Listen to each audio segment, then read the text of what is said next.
বুদ্ধির সাধ্য ও অসাধ্য। ডক্টর মোহাম্মদ আকরাম নদভী এই প্রবন্ধটি লিখেছেন।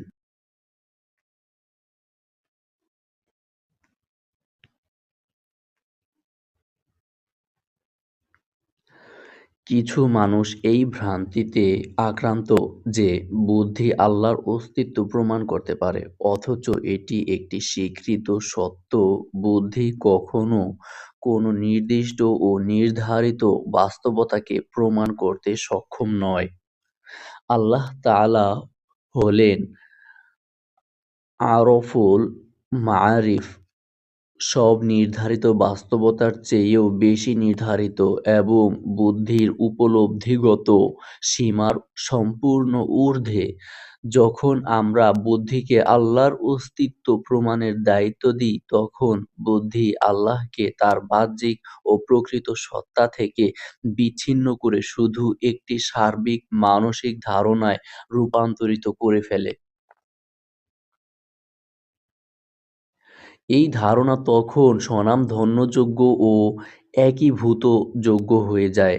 তা কোনো ধারাবাহিক বাস্তব তা কোনো ধারাবাহিক ব্যবস্থায় পরিণত হতে পারে এবং বহু উদাহরণের ওপর প্রয়োগ করা সম্ভব হয়।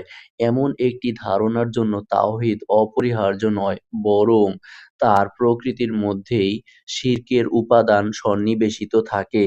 মানববুদ্ধি এক বিশেষ উপলব্ধিগত শক্তি, যা অন্য ইন্দ্রিয়গুলোর তুলনায় এই দিক থেকে স্বতন্ত্র। সে আংশিক পর্যবেক্ষণ থেকে সার্বিক ও বিমূর্ত অর্থ আহরণ করতে সক্ষম। ইন্দ্রিয়গত উপলব্ধি বস্তুগুলোকে তাদের সময় ও স্থানের সীমাবদ্ধতার ভেতর গ্রহণ করে এবং সীমিত অভিজ্ঞতার আলোকে সেগুলোকে শনাক্ত করে। কিন্তু বুদ্ধি এসব খণ্ডাংশ থেকে এক উচ্চতর চেতনার নকশা নির্মাণ করে। সে আম আমি লাইনটি আবার পড়ছি। কিন্তু বুদ্ধি এসব খণ্ডাংশ থেকে এক উচ্চতর চেতনার নকশা নির্মাণ করে সেগুলোকে সার্বিক ধারণার রূপে বিন্যস্ত করে একটি চিন্তাগত কাঠামো গড়ে তোলে। এই বৈশিষ্ট্যই বুদ্ধির শক্তি, আবার এইটিই তার সীমারেখা নির্ধারণ করে। বুদ্ধি সক্ষম, সে সার্বিক নীতি প্রণয়ন করতে পারে, সেখান থেকে অবধারিত ফলাফল নির্ণয় করতে পারে এবং বাস্তবতার সাধারণ নিয়মাবলী চিহ্নিত করতে পারে। কিন্তু তার স্বভাবগত সীমাবদ্ধতার কারণে কোনো নির্দিষ্ট বস্তু বা ঘটনার খুঁটিনাটি ও নির্ধারিত পরিচয় প্রদান করতে পারে না। তার রায় সর্বদা সাধারণ ও বিমূর্ত। অর্থাৎ নীতিগতভাবে কি হওয়া উচিত তা সে বলে, কিন্তু নির্দিষ্ট সময় ও স্থানে বাস্তবে কি আছে তা নির্ধারণ করে না। বুদ্ধিবৃত্তিক উপলব্ধির সূচনা ইন্দ্রিয়গত অভিজ্ঞতা থেকেই হয়, কিন্তু তার পরিসর শুধু পর্যবেক্ষণের মধ্যেই আবদ্ধ থাকে না। বুদ্ধি ব্যক্তিগত অভিজ্ঞতাগুলোর ভেতর থেকে অভিন্ন গুণ ও বৈশিষ্ট্য আহরণ করে এবং সেগুলোর ভিত্তিতে এমন সার্বিক ধারণা নির্মাণ করে যা প্রতিটি আংশিক ঘটনা বা বস্তুর ওপর প্রয়োগযোগ্য। কারণ শৃঙ্খলা, উদ্দেশ্যবোধ, পারস্পরিক নির্ভরতা ও কার্যকারিতা এসব ধারণা এই প্রক্রিয়ারই ফল। এগুলো কোনো একক বস্তুর বৈশিষ্ট্য নয়, বরং বহু উদাহরণে প্রযোজ্য। এই কারণেই বুদ্ধিবৃত্তিক জ্ঞানের প্রকৃতি সার্বিক ও বিমূর্ত। কোনো কিছুকে বুদ্ধির মাধ্যমে জানা মানে তার প্রতিটি খুঁটিনাটি প্রত্যক্ষ করা নয়, বরং তাকে একটি বৃহত্তর ধারণাগত পরিসরের মধ্যে স্থাপন করা, যাতে তার অস্তিত্বের সাধারণ ও নীতিগুলো স্পষ্ট হয়ে ওঠে। এই সার্বিক দৃষ্টিভঙ্গি বুদ্ধির রায় ও যুক্তির প্রকৃতি নির্ধারণ করে। যখন বুদ্ধি কোনো জটিল ও সুসংগঠিত বস্তুর মুখোমুখি হয়, তখন সে তাকে শুধু একটি স্বতন্ত্র অস্তিত্ব হিসেবে দেখে না, বরং তাকে একটি নির্মিত সত্তা, একটি সুসংবদ্ধ অস্তিত্ব বা একটি কার্যকর ব্যবস্থার দৃষ্টান্ত হিসেবে অনুধাবন করে। এই ধারণাগত শ্রেণীবিন্যাসের পর বুদ্ধি সার্বিক কার্যকারণ নীতিকে কার্যকর করে। যেসব বস্তুর মধ্যে বিন্যাস, সামঞ্জস্য, উদ্দেশ্য ও শৃঙ্খলা বিদ্যমান, সেগুলো আপনা-আপনি অস্তিত্ব লাভ করতে পারে না, বরং সেগুলো কোনো কারণের মুখাপেক্ষী।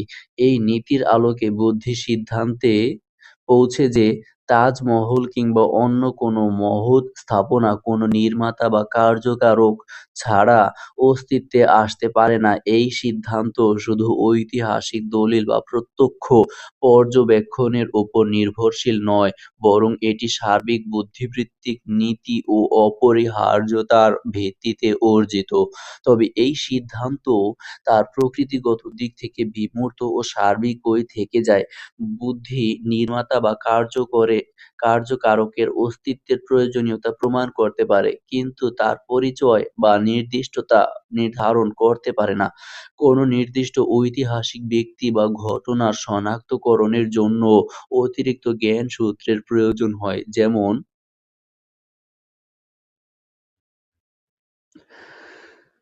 যেমন প্রত্যক্ষ পর্যবেক্ষণ, ঐতিহাসিক প্রমাণ, বর্ণনা ও অভিজ্ঞতালব্ধ সাক্ষ্য। বুদ্ধি এসব খুঁটিনাটি উৎপন্ন করতে অক্ষম, কারণ সে শুধু সার্বিক ও সাধারণ নীতির ভিত্তিতেই যুক্তি দাঁড় করায়।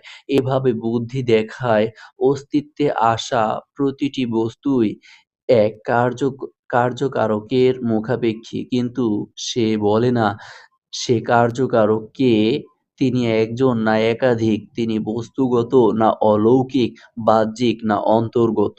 ঠিক এই যুক্তি কাঠামোই তখনও কার্যকর থাকে যখন বুদ্ধি সমগ্র মহাবিশ্বের বাস্তবতা নিয়ে চিন্তা করে।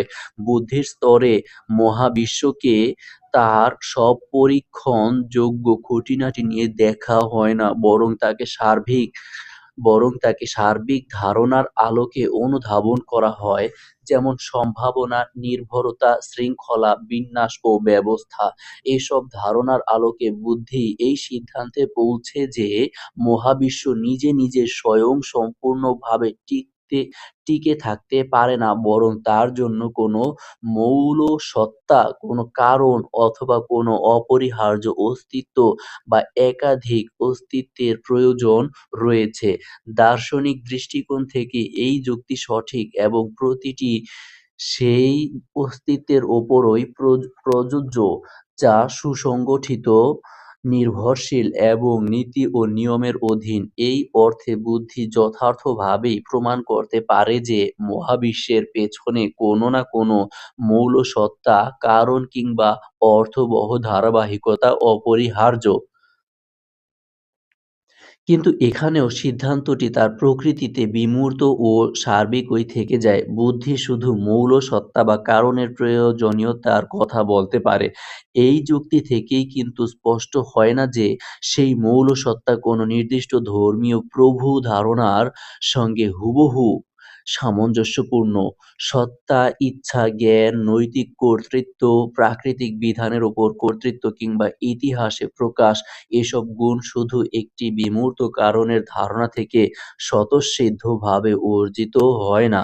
একটি বিমূর্ত কারণ থেকে একটি নির্দিষ্ট ব্যক্তিত্বসম্পন্ন ও গুণাবলীতে সমৃদ্ধ সত্তার ধারণায় পৌঁছতে অতিরিক্ত জ্ঞানসূত্রের প্রয়োজন হয়, যা নিছক বুদ্ধিবৃত্তিক যুক্তির পরিসরের বাইরের অবস বাইরে অবস্থিত।